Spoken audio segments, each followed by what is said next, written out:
Welcome to CVI 101 for parents. Thanks for joining us this evening. My name's Mindy Ely, and Susan Sullivan is with me. We'll do some introductions and then we'll get started. So as I said, my name's Mindy. I am the assistant professor with Illinois State University. I'm also the research lead on this new exciting project called the ALEX program for children with cerebral visual impairment. And so my background is I was a teacher for the visually impaired. I also worked for many years in early intervention as a developmental therapist for vision, and now am with ISU in the low vision and blindness program training teachers of the visually impaired and developmental therapists vision. So I just have a real passion for visual impairments in working with families specifically and when their children have visual impairments. So my background in the field, I got started in the 90s when we were just hearing this new word called cerebral visual impairment. And so it has come a long way since I've been in the professional world. And my name is Susan Sullivan. I have been a teacher for children with visual impairment for nearly 30 years. I spent 10 years of that time as a developmental therapist for vision in the early intervention system. And I spent 6 years as the CVI project leader at the American Printing House for the Blind, basically creating products for this population. And currently I am the clinic lead of the ALEX program.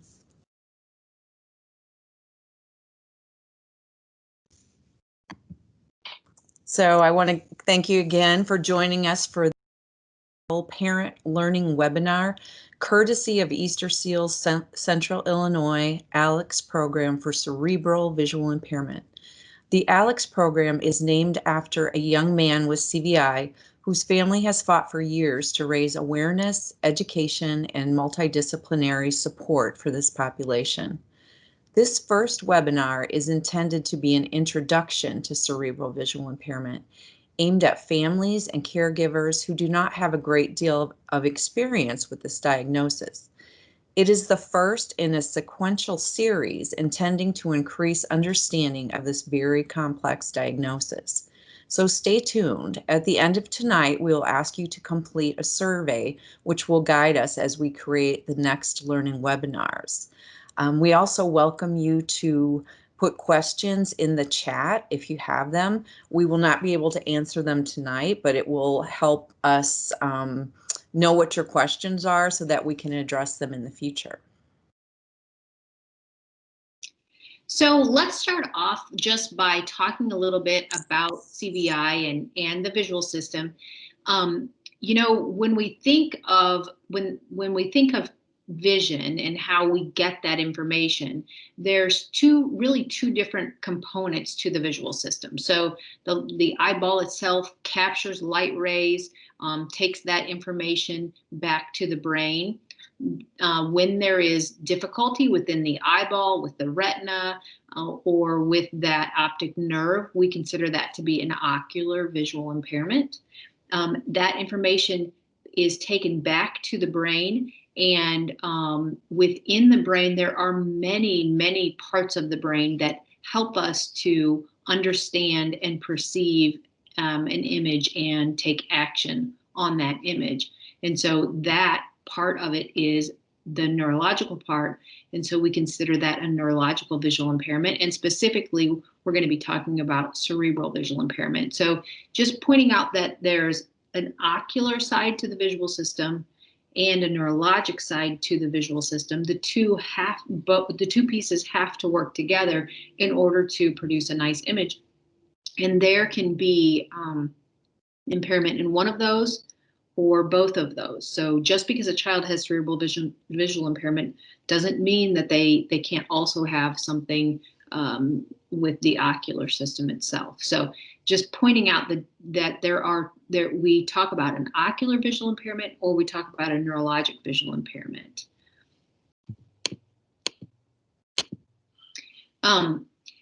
In fact, cerebral visual impairment has been shown to be the leading single cause of visual impairment in children. This data comes from Babies Count, and it's fairly recent. It's dated 2017. They have shown this data comes from children ages birth to 3. So we're looking at a very, very young children, very specific population. But within that population of children, the recent numbers are showing that almost 1/3 have cerebral visual impairment. So when you look at the whole pie, that's not most of the children, but if you just look at a single visual impairment, it is the most prevalent single visual impairment. And so that would suggest that we certainly need to pay attention and learn how to work with these kids and learn how to meet their needs, learn how to meet family needs. And so it is an important part of our education. It's an important part of our research, and it's an important part of where we're going as we figure out how best to meet the needs of kids. I want to bring to your attention kind of a new framework that's been introduced. Gordon Dutton is an ophthalmologist out of the UK, and he has suggested that if we think of children and in these different categories, it might help us better figure out how to meet their needs. You may have heard of Christine Roman's 3 phases that are related to the CVI range that she has put out. That is different than what I'm going to talk about, although that is very important and has its own benefits and its own use. These categories, I'm going to talk to you about 3 categories that are a little bit different than those phases. So what Dutton says is that, sorry, I'm having trouble clicking through. Oh, there we go. So when children have CVI, there are kids that have CVI and profound physical and cognitive disabilities. And then there's also kids that have CVI and mild physical or maybe no cognitive disabilities paired with that CVI. And then there's kids that have no other disabilities and CVI. And the reason for thinking of these categories is it has been suggested that the CVI, the impact of CVI may be different in these different populations. That's something that the research has yet to show, but there is some indication that we might benefit from thinking of the needs differently of these 3 populations. And it's important to note that the severity of the CVI can be just as significant in all 3 of the groups, but it's possible that it's different between the 3 groups. And so we're thinking of that as we look at kids, look at their needs, and try to figure out how to best serve them. Because as you know, as parents, you probably know that this is something that we as a field are figuring out, how best to serve these kids. And so this framework is one that is being considered as we try to figure out how best to serve kids' needs. Let me just give you a little bit of an example. So when we think of kids with profound physical and cognitive disabilities, generally they have certain needs related to their CVI. For example, very often they have issues related to needing movement in objects. They have issues related to crowding of objects. Kids with no other disabilities in CVI sometimes have things like they may have facial recognition issues. They may have issues recognizing objects within an environment, recognizing routes. So it's possible that there's a difference in the way CVI impacts different groups of kids. Okay, so teachers for children with visual impairments are taught about the CVI science and the medical professionals. but often parents, caregivers, or educational team members are the first to notice red flags indicating that something is not right visually. Some of those early red flags can be not using vision in the same way as other children the same age. A parent may have a friend or a family member who is about the same age as their child, and you may notice that your child is not reacting to visual targets or faces as the other child is. There can be light gazing, where a child will continuously look at overhead lights or at sunlight coming through the window as opposed to other interesting visual targets. Or they can also have photophobia, which is where the light actually really bothers them and they don't even want to open their eyes when they're in a really sunny or well-lit spot. No blink is a reflex that children have at a very young age.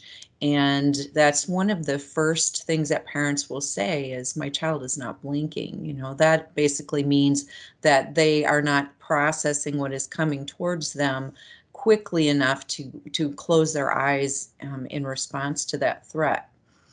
A lot of parents describe their child as looking through them. They don't really see their face. It just seems as if they have a blank expression on their face. And then no eye contact. The face is a very complex, there's a lot of moving parts on your face. Your eyes move, your mouth moves, your eyebrows move, and sometimes children avoid looking at the faces. Okay, some other possible visual behaviors may include poor depth perception. This influences a child's ability to accurately reach for a target. So they may actually look at something and then turn their head away and then reach for it, because it's very difficult for a child with CVI to do two things at one time when they're first starting to learn to use their vision. There's a lot of fatigue that's involved. The child may close their eyes when they're overstimulated visually, or they may not be able to listen very long and look at things for very long. So they may put their heads down, they may turn their heads away, anything to kind of give you a signal that, you know, they've had enough and need a rest. Some people say they have a short visual attention span, but that kind of goes back to the fatigue issue, that they may only be able to use their vision for a short amount of time. And then there is an actual term for face blindness that's called prosopagnosia. And this is actually when I was talking about the complexity of faces. Sometimes the child won't even be able to recognize their own parent. A parent or a caregiver may need to use a clue, or maybe wear a red scarf, or a bright pair of glasses or something consistently. Then that would allow the child to be able to find them more easily. Okay, so every child with CVI is unique, and that's why I have the puzzle pieces there. We really have to get to know the child. We have to do multiple assessments. We need to talk with all of you who work with the child. We need to talk to parents, caregivers, teachers, even bus drivers, people in the cafeteria, anyone who it really is close to working with the child, grandparents. And we need to do observations in many different environments, familiar environments, unfamiliar environments, um, places that are noisy, places that are quiet, indoors, outdoors, all these different places. The vision may react differently in them. And we need to do this in order to set appropriate goals and plan good interventions for our learners. When a child is born without being able to use his vision, we're using habilitation strategies to help the child increase the use of his vision and to understand what he is seeing. When a child loses his vision due to brain injury or illness, we're using rehabilitation strategies to regain the vision and the understanding that he once had. In both cases, it's important to work towards pairing the vision with touching, holding objects, smelling, and listening to strengthen the child's understanding of objects and concepts. We usually have to work up to combining multisensory use, but we really have to remember not to stop using those other senses and just work on vision, because those are so important in learning developmental concepts.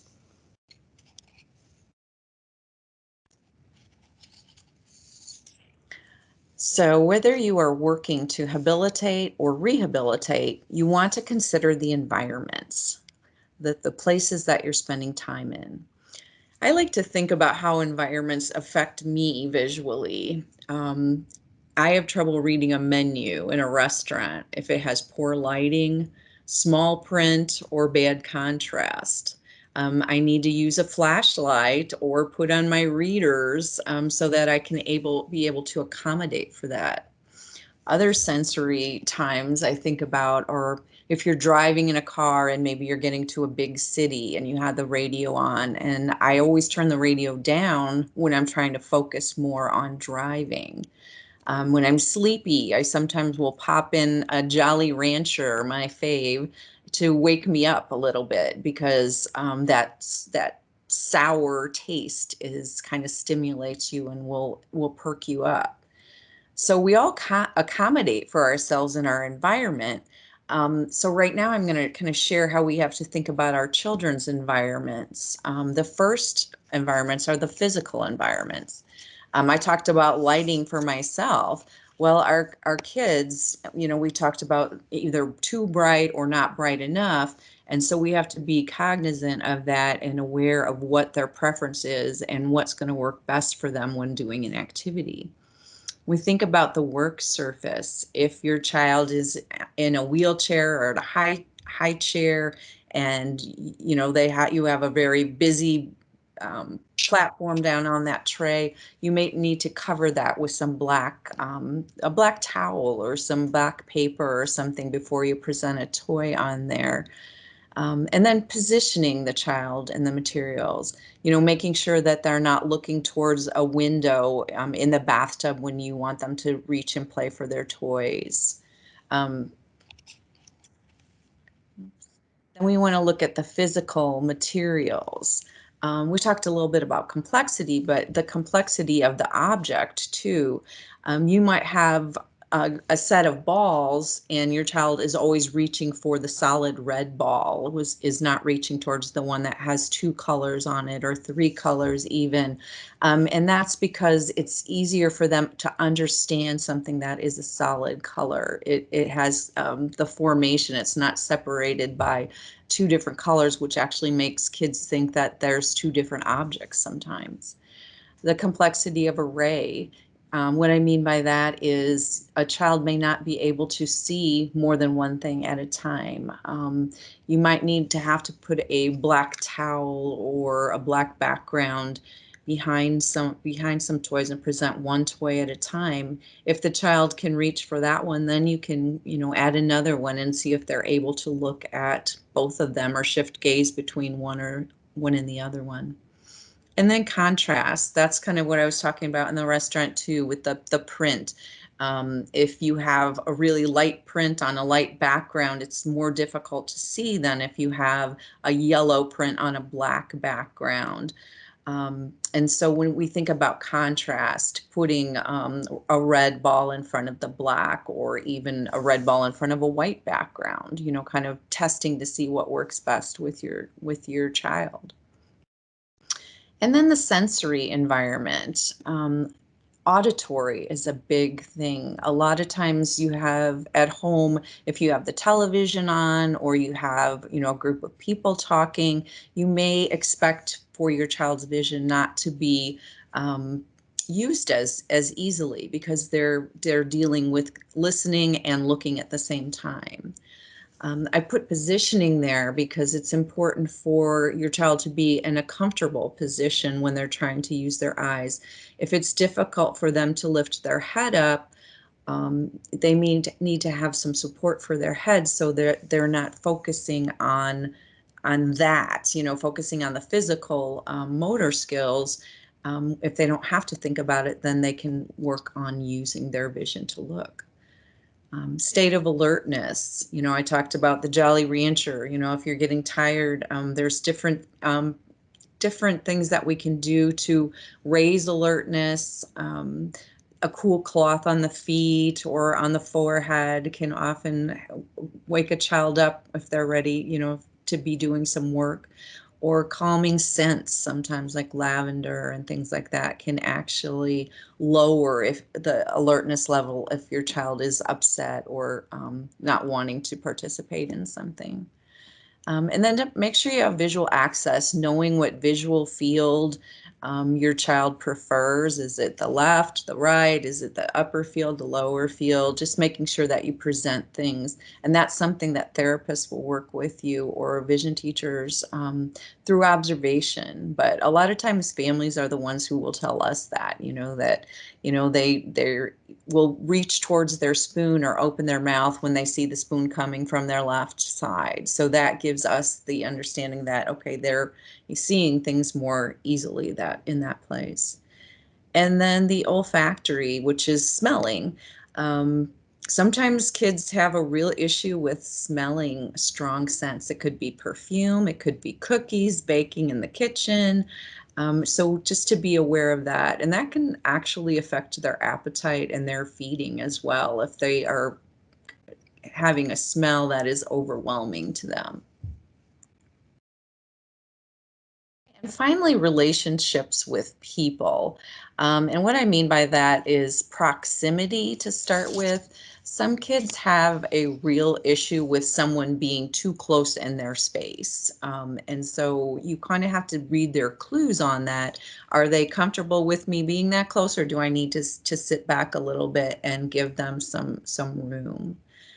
And then the voice, the tone of your voice, it can be calming if you want the child to be relaxed, or it can be a little more sing-songy if you want the child to wake up.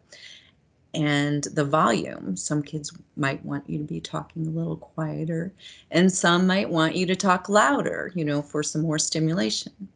And then the speed of your voice is very important as well. And that's because you're processing, you're talking about processing. So if a child has trouble processing visually, there's a chance that the child also has trouble processing auditorily. So if we slow our speech down, we're giving that child more of an opportunity to hear and understand what we're saying. And then again, face identification. I've talked about that a couple times. It's just very important. I've had parents that will put bright red lipstick on their lips, and that would be what their child would watch, would be their face. Or I would have that, or see them put, well, masks are quite the thing right now. So put a mask on the bottom half of your face so that you only are seeing the eyes or eyebrows to kind of cut some of that busyness of the facial features up. So it's helpful to know all of these ideas of things that you can do to help your child function in their environment, whether you are supporting their vision or helping them to use their other senses to learn about their world. But what's happening in the brain? Are we actually improving vision, or are we improving the use of the vision that they have?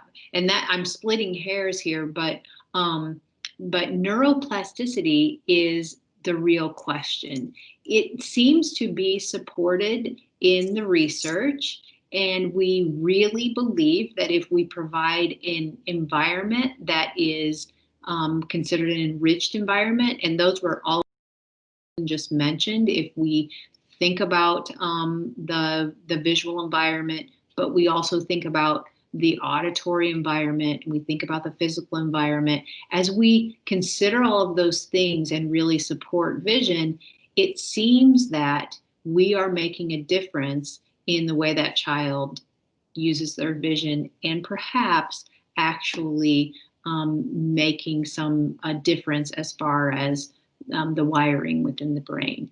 It's hard to measure. it's very easy to fool. But again, the research is suggesting that it may actually be making a difference. But regardless, we know that these supports help. And so we will continue to do them. One of the things to think about is the fact that there's two parts of what we do. First of all, we want to support vision and encourage vision use. And if neuroplasticity is true, if it's really happening, and we think that it is, then it becomes an urgent need to help kids with CVI use their vision and reorganize those pathways so that they are able to use their vision. But then there's also the accommodative side. So not only do we want to work toward improving the vision and the visual function, but we also want to help those kids function in their everyday life. And sometimes that means doing things without use of their vision while we're working on this neuroplasticity. So while we're working to resolve some of their visual issues, we also have to think about how are they functioning today and what things do we need to support today. But it is encouraging to think that perhaps we are actually improving the visual use. Just to think a little bit about the visual system, I talked to you in the beginning about the ocular versus the neurological visual system. On the neurological side, realize that the visual information first goes back to the back of the brain, that the pink portion on this slide, that's called the occipital lobe. In the occipital lobe, there are certain things that happen. We have acuity or clarity of vision. It occurs there. We also have color vision occurs there, and some form vision occurs there. But then beyond that, those electrical impulses go to other parts of the brain and other things are perceived. And so specifically, we talk about the ventral stream and we talk about the dorsal stream. The ventral stream is primarily the bottom part of the brain. And in the ventral stream, we are able to identify objects, letters and words, faces. So Susan talked about prosopagnosia, which is facial blindness. That is a specific kind of vision, and if that part of the visual system is impaired, that can be one specific problem for that individual. So you can just have face blindness and not have object blindness, or you can just have object blindness and not facial blindness. So there are different parts of the brain that provide all of these functions. And then, so we need to identify, in order to see, we've got to be able to know what we're looking at. Faces, letters and words, and objects seem to be in different parts of the brain. And then in the dorsal stream, that primarily is the top portions of the brain. That is more the organizing sense. So in the dorsal stream, things happen like looking at an image. If you can imagine a busy scene with a road and a car and a street sign and maybe a person crossing the street, there's a lot of different pieces there that have to be understood.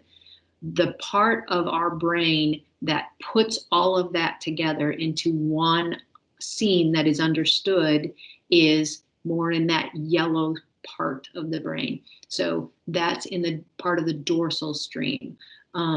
Within that dorsal stream, we also have the ability to plan a route. So knowing how to get from my house to the end of the neighborhood.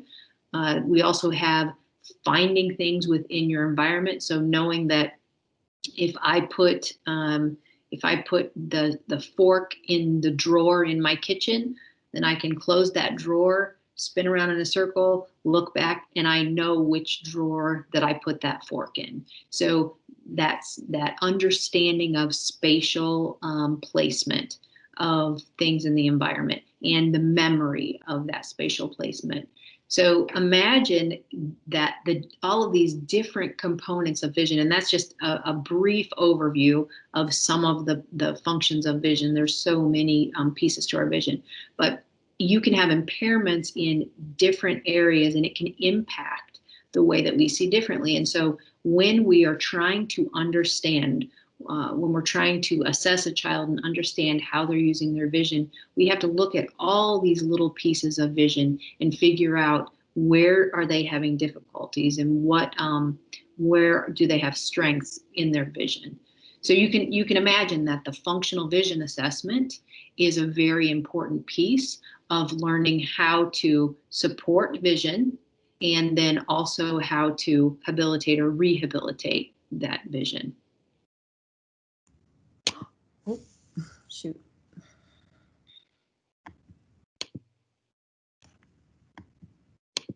Sorry, I can't get it to go to another slide. Okay. So you can imagine if assessment is an important piece, then we also and diagnostics is certainly an important piece. There are mainly 3 components to diagnostics that we talk about. We look at the eye exam. Remember, there's the ocular part and the neurological part of the visual system. So if the eyeball itself doesn't have impairment, but yet we're seeing impairment to the visual function, that would suggest that maybe there's a problem in the neurological side. So we're looking at an eye exam where the eye function doesn't match the ocular exam. We also look at history. Is there some kind of neurologic history, damage to the brain in some way? And then we also look at function. So what characteristics are we seeing? Diagnostics can be done by, Sue, can you go to the next slide? Diagnostics can be done by an ophthalmologist or a neurologist. There's some differences in different tests that are being done. There's certainly not one test that is just one way to diagnose it. And so diagnostics is a real difficult piece for families specifically. There is such thing as an MRI that really is looking at the topography of the brain. They also sometimes do a visually evoked potential where they are looking at the electrical activity within the visual system. More recently, there's been functional MRIs. This is where there's some behavior attached to that electrical activity. So they're asking the child to do certain tasks like looking for things in the environment or reading, or to do some task and then looking at what activity is happening in the brain as a result of that behavior. So there's different kinds of tests, and it is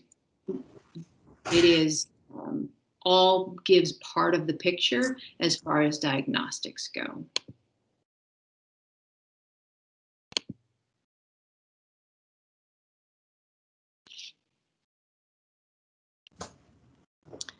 So because every child has different needs, there needs to be a multidisciplinary team.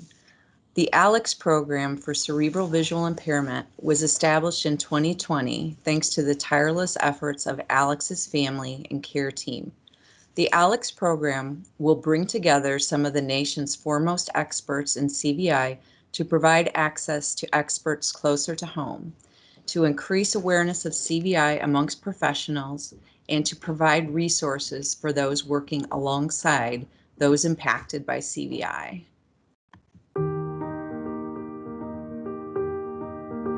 CVI is when the visual system has a hard time interpreting what is visually seen. It's nothing to necessarily do with the eyes. That's the unique thing about it. It's really an issue with the brain, and it's the connections between the brain and the eyes, really interpreting what you're seeing, being able to file that and retrieve it and bring it back. CVI is the only visual impairment that we can really help children improve in the way they use their vision. Teachers often get to be the first one to see a child have a visual reaction. And so you will see the joy on the parent's face when they realize my child is not blind, my child can see. Kids with CVI can present in many, many different ways, but there's some things that we frequently see with kids with CVI. A lot of times when the environment is really busy, they have a hard time using their vision. And so we talk about visual clutter being something that is difficult for kids.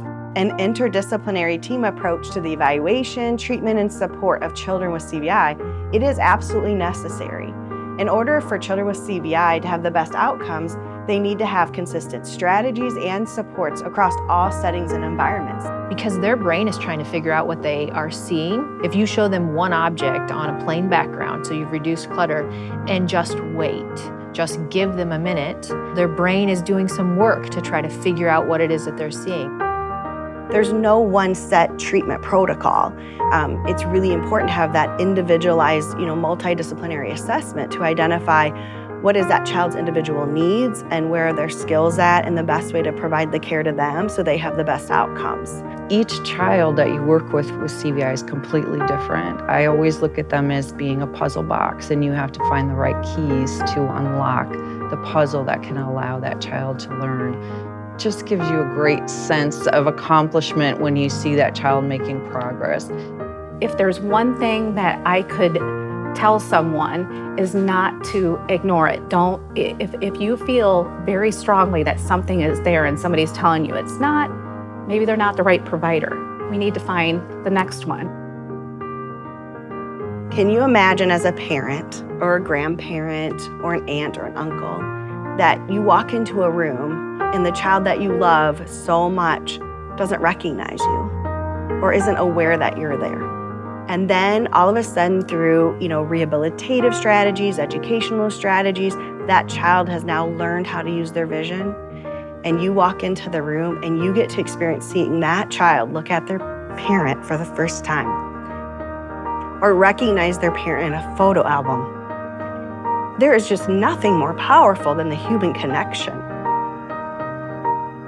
And every child and parent or caregiver should have that right to have the opportunity for the most potential to have that connection with people they love. And I think at the heart of the passion of why are we doing this and why is this important is when you know that there are strategies that can help kids have that connection, there's just nothing more powerful. Everybody deserves that.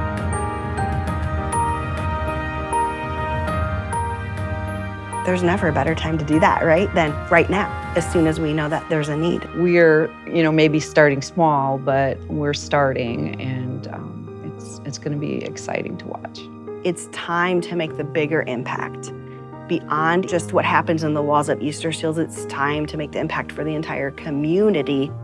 There is an opportunity to help families and to help children and to change lives.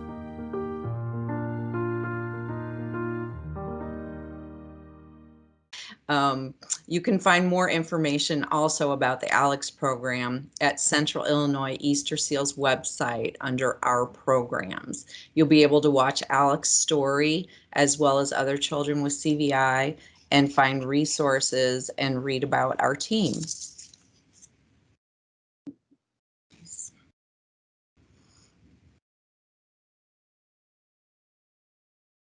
Okay, so we'd like to thank you for your attention, and we want to remind you to be sure to answer the post-learning webinar survey so that we can better serve your needs in the future.